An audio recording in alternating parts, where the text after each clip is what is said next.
High, good evening everyone, welcome to my channel. আজকে আমরা শিখব খুব কমন কিছু প্রিপোজিশনের ব্যবহার। ইংরেজি বলতে গেলে আমাদের প্রিপোজিশন সম্পর্কে জানা দরকার, তবেই আপনার ইংরেজি পারফেক্ট হবে। প্রিপোজিশন সব জায়গায় কাজে লাগে। তাছাড়া অনেকেই মনে করেন প্রিপোজিশন কঠিন। এটা কিন্তু সঠিক ধারণা নয়, খুব সহজেই প্রিপোজিশন শেখা যায়। বিটুইন। বিটুইন মানে দুইয়ের মধ্যে। আমি টম এবং জনের মধ্যে বসলাম। I sat between Tom and John. I sat between Tom and John. দুটির মধ্যে বেছে নাও। Choose between the two. Choose between the two. তাদের মধ্যে কোনো যোগাযোগ নেই। There is no connection between them. There is no connection between them.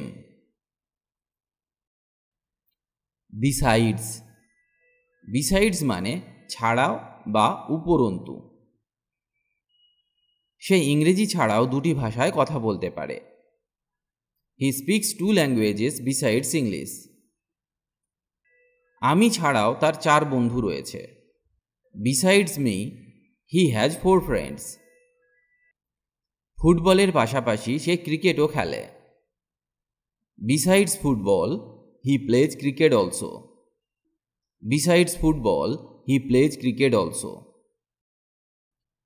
Around. Around মানে চারিদিকে বা আশেপাশে। আমি 7টার দিকে উঠি। I get up around 7. তুমি কি এখানে আশেপাশে থাকো? Do you live around here? আমি শুধু চারপাশ ঘুরে দেখছি। I am just looking around. After. After মানে পরে।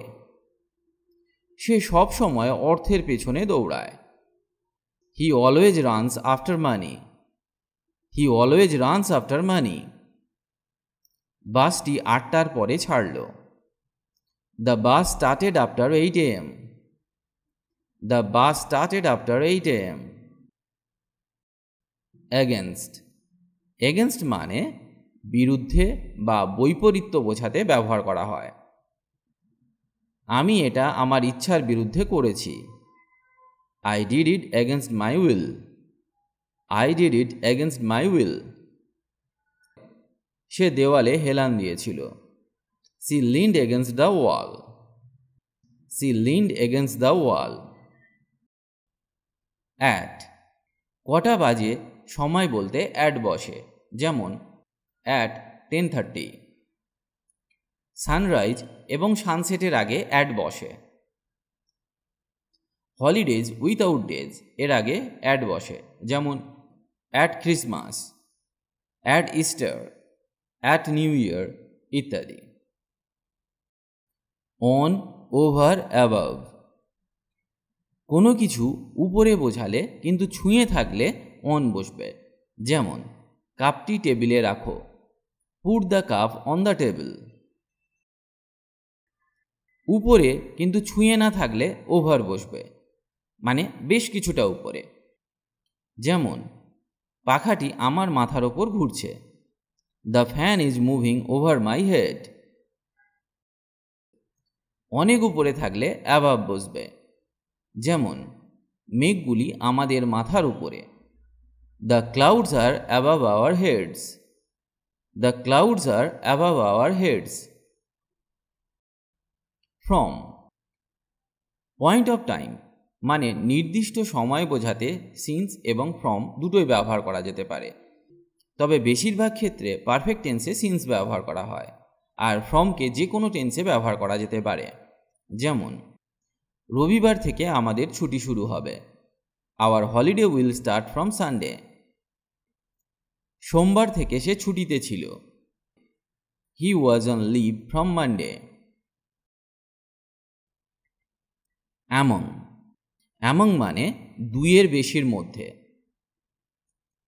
তারা নিজেদের মধ্যে ঝগড়া করল। They quarrelled among themselves. They quarrelled among themselves. আমাদের মধ্যে কে নিখুঁত? Who among us is perfect? Who among us is perfect? এটি তোমাদের মধ্যে ভাগ করে নাও। Divide this among yourselves. Divide this among yourselves. Beside. Beside মানে একধারে, পাশে বা গায়ে। সবাই তার পাশে বসতে চায়। Everybody wants to seat beside her. Everybody wants to seat beside হার। আমার পাশে বসুন। Seat beside me. কেন আমার পাশে দৌড়াচ্ছিল। কেন was running beside me. Ken was running beside me. By with. কোনো কাজ ব্যক্তি বা প্রাণীর দ্বারা করা বোঝালে বাই ব্যবহার হবে, কিন্তু কোনো বস্তুর দ্বারা করা বোঝালে উইথ হবে। যেমন, সে লাঠির দ্বারা সাপ মেরেছিল। He killed the snake with a stick. তার দ্বারা বাঘটি নিহত হয়েছিল। The tiger was killed by him. The tiger was killed by him. তবে কিছু কিছু ক্ষেত্রে বস্তুর দ্বারা হলেও বাই বসে, যেমন by bus, by train, by car ইত্যাদি।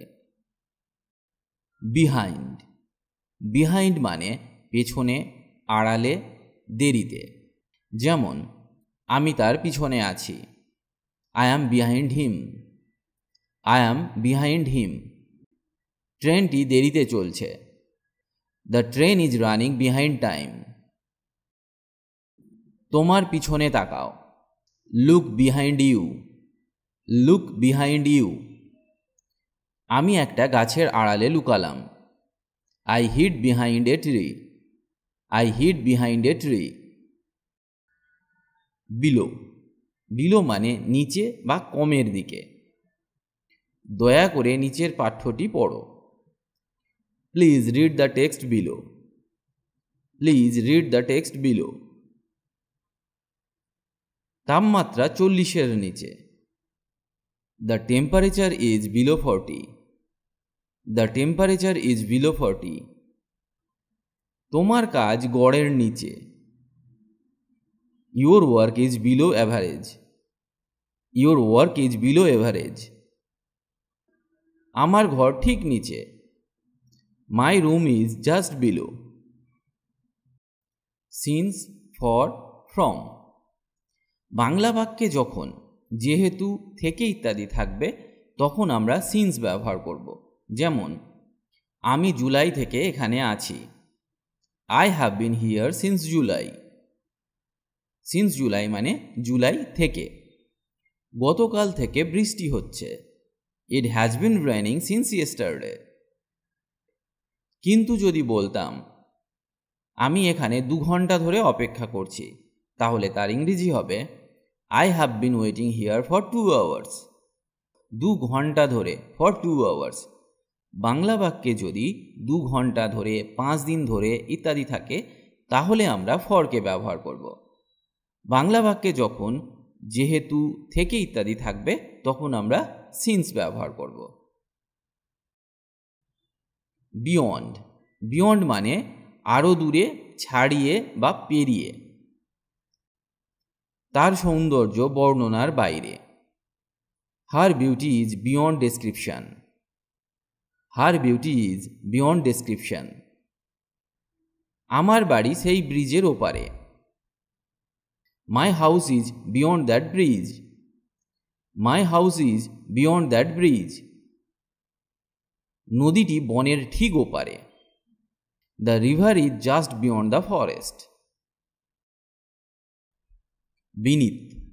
বিনীত মানে নিচে বা তলায়। তারা নিচের তলায় বাস করে। They live on the floor beneath. They live on the floor Vineet.